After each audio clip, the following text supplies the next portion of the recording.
Jadi gini, saya mohon izin, saya tidak kemudian menganggap, sekali lagi, saya nggak ikut curiga dengan Pak Prabowo kok. Saya yakin dari tadi saya sampaikan bahwa Pak Prabowo ini patriot yang baik. Tapi kan negara itu gini, beliau tampil selalu straight to the point. Apa yang menjadi kehendak politiknya, apa yang menjadi keputusan politiknya dilakukan. Dan saya tahu beliau ketua umum partai, bagaimanapun punya tanggung jawab konstitusional untuk memimpin partai. Tetapi kan ada juga kekuatan-kekuatan lain. Ini saya malah ingin menyampaikan hati-hati. Jangan-jangan kekuatan pemerintahan Pak Prabowo ini sebenarnya ada pihak-pihak free rider yang berusaha untuk menumpangi, menggunakan jaringan-jaringan. Jaringan dari mantan penguasa misalnya, dari kelompok-kelompok tertentu, itu yang kemudian berusaha menumpangi. Nah, saya malah menyayangkan kalau itu terjadi. Karena Pak Prabowo sudah menyampaikan dalam pidatonya bahwa aparat harus netral. MK sudah menyampaikan bahwa siapapun aparat negara yang merupakan bagian dari kekuatan negara, jika tidak netral akan kena pidana. Ini satu political will yang baik sekali. Maka jangan sampai kemudian demokrasi kita, pemilu kita yang masih masuk dalam 100 hari pertama kepemimpinan kabinet Pak Prabowo, itu kemudian menjadi tidak baik pemilunya karena diwarnai, dicederai oleh hal-hal semacam ini. Ini yang kita malah ingin jaga itu sebenarnya, Mas. Pilkada kalau kita hitung rata-rata, terutama di provinsi-provinsi besar, itu adalah kemenangan Prabowo dan Gerindra, bukan yang lain. Di Jawa Tengah tak ada yang bisa mengklaim itu kemenangan siapa selain kemenangan Gerindra dan Prabowo. Apapun, Lutfi itu adalah kader Gerindra. Nggak bisa ada yang bisa mengklaim Lutfi itu orangnya siapa hari ini. Itu penting. Di Jawa Barat itu Deddy Mulyadi, provinsi besar dengan jumlah penduduk hampir 40 juta. Di Banten Andra Soni, jelas fix dan clear. Di Jawa Timur Hovifah juga sering disebut sebagai orangnya Prabowo. Bahkan Ridwan Kamil, menurut saya ada sedikit eksepsional soal Jakarta. Ini agak sedikit panjang kalau soal itu. Yang ingin saya katakan adalah, secara umum di provinsi-provinsi besar, ini adalah kemenangan Gerindra. Bagi saya ini bagian dari siklus kekuasaan yang saat ini sedang dimenangkan oleh Gerindra di Pilpres yang merembet kepada Pilkada.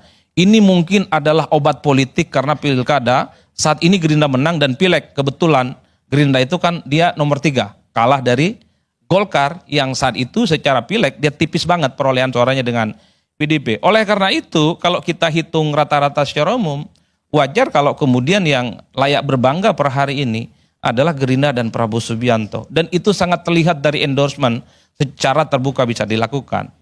Kenapa Prabowo Subianto itu memberikan endorsement seperti video-video terbuka di Jawa Tengah?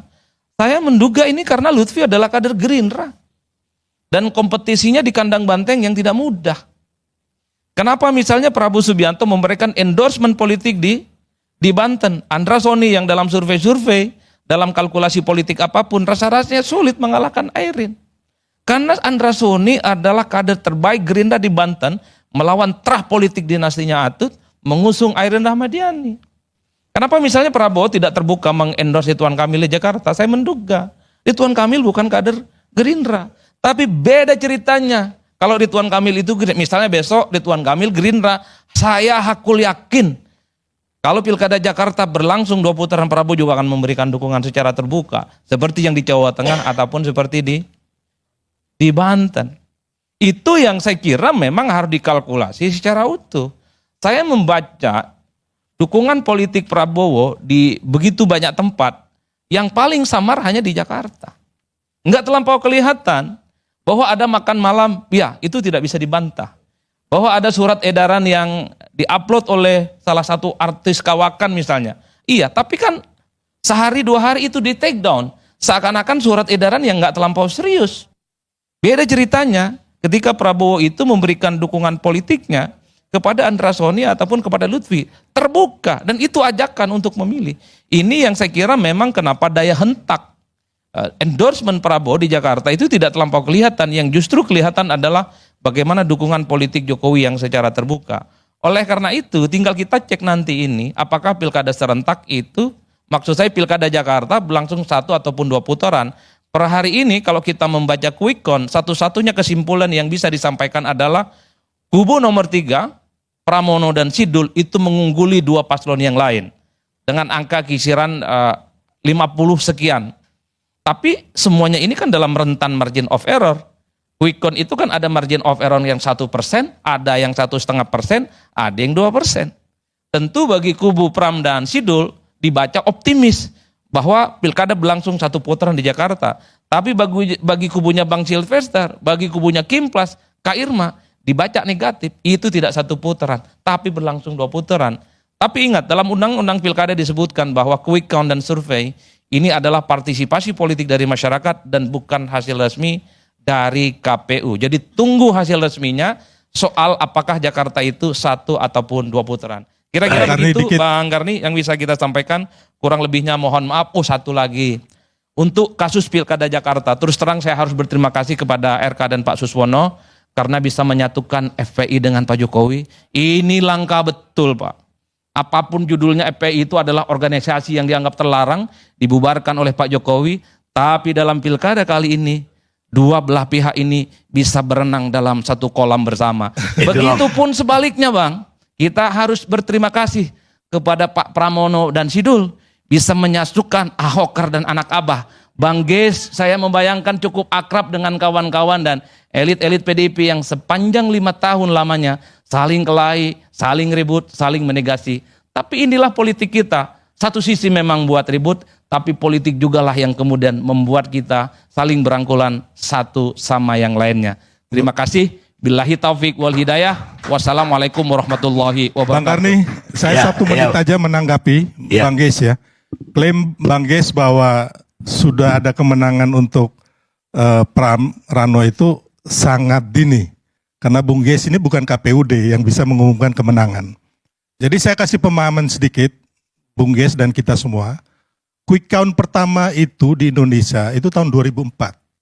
Ya. Dan itu ada margin of error yang tadi 1%, 1,5% sampai 2%. Dan itu dilakukan oleh LP3S, NDI, National Democratic Institute, Yayasan TIFA, dan Metro TV. Hasil quick count itu untuk SBYJK itu 62,2%. Hasil asli hitungan KPU itu 60,8%.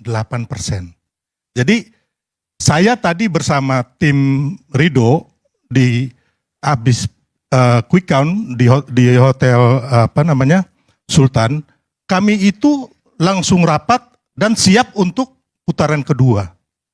Jadi kembali lagi, ini belum ada yang menang kalau di Pilkada DKI, tapi kalau kayak di NTT, Jawa Tengah, ya kan, terus Jawa Barat, mungkin Banten, kita bisa saja sudah mengklaim atau memberikan selamat. Ya itu aja. Jadi tadi udah dijelasin oleh Adi Praitno bahwa hasil pilkada ini bisa diklaim oleh pihaknya Ges bahwa 1 putaran. Tapi oleh Anda, Ibu Irma, boleh diklaim bisa 2 putaran. Ketika Adin bicara itu, Silverter mungkin lagi ngantuk, jadi nggak dengar. Baik.